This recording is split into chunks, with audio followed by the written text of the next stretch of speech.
তৃণমূল কংগ্রেস জিন্দাবাদ, মমতা ব্যানার্জি জিন্দাবাদ, অভিষেক ব্যানার্জি জিন্দাবাদ, মামাটি মানুষ জিন্দাবাদ, বন্দে মাতরম, তৃণমূল কংগ্রেস।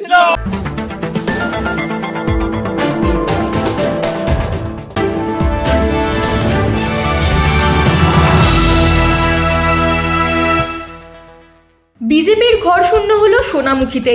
গোটা গ্রাম একসাথে যোগদান করলো তৃণমূলে।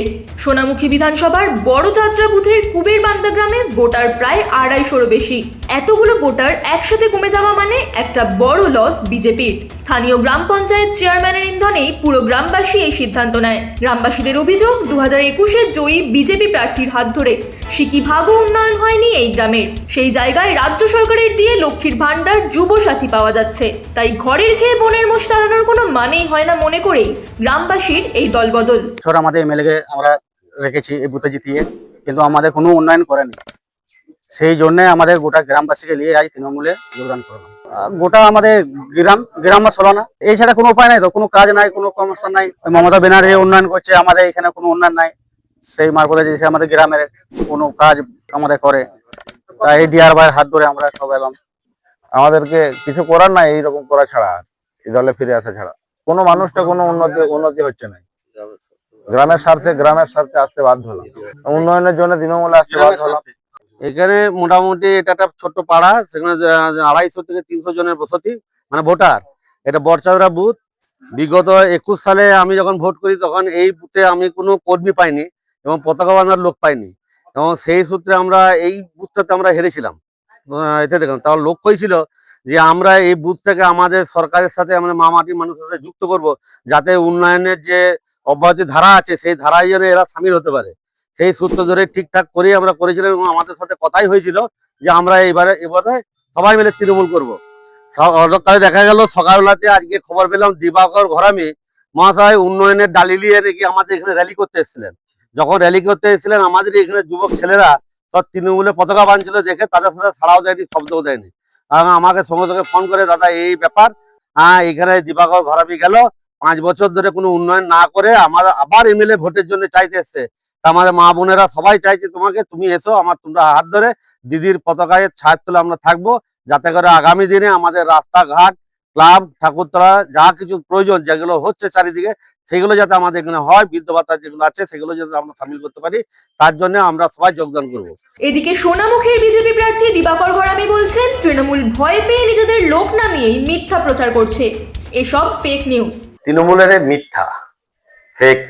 কারণ হচ্ছে আজকে পিয়ারবেড়া পঞ্চায়েতে যেভাবে মানুষের ঢল নেমেছে, আমি প্রচারে গেছিলাম, সারাদিন ছিলাম, যেভাবে মানুষের ঢল নেমেছে ও দেখে ওরা ভয় পেয়েছে। ওই নিজেদের লোককে এনে পতাকা ধরিয়ে বাজার গরম করতে চাইছে। ওসব মিথ্যা, ফেক নিউজ। মানুষ বুঝতে পেরেছে, কারণ 2021 সালেও এই ধরনের কাজ এরা করেছিল, সফল হয়েছিল, কিন্তু এবারে মানুষ বুঝতে পেরেছে এবারে আর সফল হবে না। ওই পিয়ারবেড়া পঞ্চায়েতের বুথে বুথে গিয়ে ভয় দেখিয়ে, গুন্ডাগিরি করে এরা লিড নিয়েছে আগের সমস্ত নির্বাচনে, কিন্তু এবার এরাও বুঝে গেছে যে পিয়ারবেড়া পঞ্চায়েত থেকে ভারতীয় জনতা পার্টি অনেক বেশি লিড থাকবে। দেখুন, পঞ্চায়েত নির্বাচনটা 2023 সালে হয়েছিল, আর আজকে 2026 সাল। এটা অনেকগুলো বছর, এটা এক। আর দ্বিতীয়ত, পঞ্চায়েত নির্বাচন এমন হঠাৎ ভাবে ঘোষণা হয়েছিল।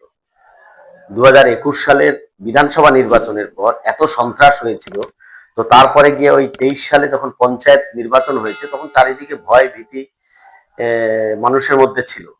তো সেখানে দাঁড়িয়ে কে কোথায় ভোটে দাঁড়িয়েছিল, মানে তারা আমাদের হয়ে দাঁড়িয়েছে না অন্য কারোর লোক আমাদের হয়ে দাঁড়িয়েছে, এসব ধারাই বাছাই করার আমাদের সময় ছিল না। আমাদের ক্যান্ডিডেট দিতে হবে, দিয়েছিলাম, সেভাবে করেছি। কিন্তু তারপর থেকেও 3 বছর পেরিয়ে গেছে, তো এদেরকে আমি কখনো কোনো মিটিং মিছিলে দেখতে পাইনি। তো এসব মিথ্যা বলে মানুষকে ভুল বোঝানো যাবে না। পিয়ারবেড়া পঞ্চায়েত এবার ভারতীয় জনতা পার্টি অনেক লিড থাকবে। উনি কখন কোন ঝান্ডা ধরে সেটাই আমরা বুঝে উঠতে পারি না। উনি মাঝে মধ্যে কান্নাকাটি ওনার শুনতে পাই যে দল সম্মান দিচ্ছে না, দল বার করে দিচ্ছে। পঞ্চায়েতে ওনাকে সিভিক পুলিশ নিয়ে ঢুকতে হতো, উনি বাড়ি থেকে সোনামুখী আসতে হলে পুলিশের পাহারা নিয়ে আসতে হতো। তো উনি আগে সশরীরে আগে ঘুরুন এলাকায়, সেই পরিবেশ আগে তৈরি করুন, তারপরে দিবাকর ঘরামির সঙ্গে চ্যালেঞ্জ নেবেন।